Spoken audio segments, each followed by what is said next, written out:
ও ভাই আয় আয় আয় আয় আয় ও ফসা লাকিস লইছি মামুনুল হকরে মুক্তি করতে করে গেছলাই তোমরা ভাই আও সবটি নাও ও একটা লইছি ফসা লাকিস আর ও লইছি আর একটা ও 2 লাকিস লইছি যতগু গেছলাই তোমরা মামুনুল হকরে বার করতাই কাশিমপুর কারাগারও গিয়া লিল্লাহি তাকবীর দিছলে সোর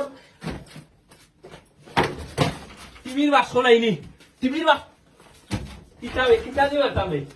কিতা দি মারতাম কুচ্ছু তুকাইয়া হয় না তোমরা লিল্লাহি তাকবীর দিলাই ওই ওই মানুষের কুমানুষ হল আমারে ধরবে আমারে কোনো দিয়ে ধরো এই ও মানুষের কুমানুষ হল তোমরা লিল্লাহি তাকবীর দিলাই কাশিমপুর কারাগার গিয়া কইলাই লিল্লাহি তাকবীর দিয়া এখন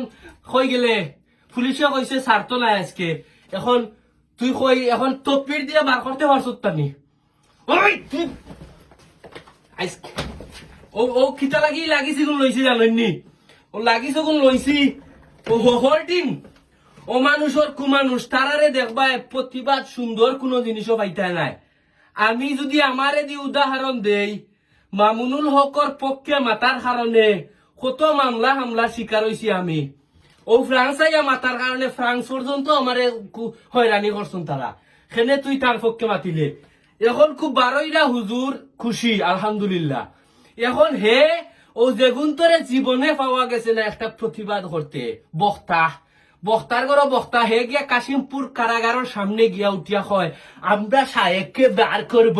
এখন আমাদের রাহবর বের হচ্ছেন ওই তুই কাল কইলে এখন বার করলে না কেনে ও ভাই লাগিস ভিতরে আমার সব দিন ধরে ও ফসা লাগিস হারাইয়া ও তো হক আমি খানো আইছি আপনারা শুনলেও বা হইবা একটা আমরা ও যে আমরা বিল্ডিং ঘর জিও কুলুয়া হয় ফসে আমরা বিল্ডিং ঘর ওটা ফসা মালসা মানা তৈ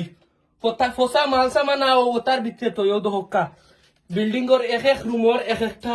ওটা ঘর আছে আমরা অবশিষ্ট যেটা মালসা মানা স্টল রুম কইতারে ফসা মালসা মানা আনি ওটা তৈ ও লাগিস সকল দিন ধরে হারাইমু কাশিমপুর কারাগারের সামনে যতগু গেছন হকানি উলামায়ে কেরাম হল বাদে যারা দরকারি মানুষ তারা তো যাইতা যারা রিসিভ করে আনতো তারা তো যাইতা ও হুজুগে বাঙালি যতগু গেছন কাশিমপুর কারাগারের সামনে গিয়াও তে আছন লিল্লাহি তাকবীর তোর আজকে কিবা তোরে লইয়া ও সব টিনও লাগিসর ভিতরে হারাইমু হহলিন দে মামুনুল হক যদি আজকে তারা পুলিশে এক প্ল্যান করছে কিছু মানুষ হরাইয়া দেওয়ার লাগি কথা কইছে অবশ্যই তাই বারইবা আপনারা হতাশ হইন না জানি আপনারা কইতা পারেন মনে কয় হুজুরে স্বার্থ নাই হুজুরে ছাড়বো হয় আজকে শেষ রাইতে ছাড়বো ও আমি কই লিছি যাও কি দৌড় যাও কি আবার যাও কি সুফিয়ান মিয়া নামে কইছন শেষ রাইতে ছাড়বো আমি খান্দা যা কইছি ইকান হাসাকি হুদা কই দেব চড় রাই দিমু ও ইকান কইছি দবাই নে যাইব কি আবার সুফিয়ান মিয়া নাম কয়েছেন শেষ রাইতে মামুনুল হককে ছাড়া হবে তাহলে আমরা কি আবার বই থাকি তারা ও মানুষ হরাইবার লাগি পুলিশে একটা তারা আইন প্রশাসনের একটা ব্যাপার আছে প্রশাসনিক একটা ব্যাঘাত করতে পারে এর কারণে তারা হইছে এখন ছাড়তাম নাই তুই যে লিল্লাহি তাকবীর দিলে জেলের তালা ভাঙ্গিয়া এখন সম্বলা তাইয়া গড়াই গেছনে সম্বলাই ও হারা সব দিন ধরে ফসা লাখিছো আট ডলার নাও তুমাইলা বাসাও আমার সারা হাত বড়ি গেছে ও ফসা লাখিছো সব দিন ধরে হারাইমু 2টা আনছি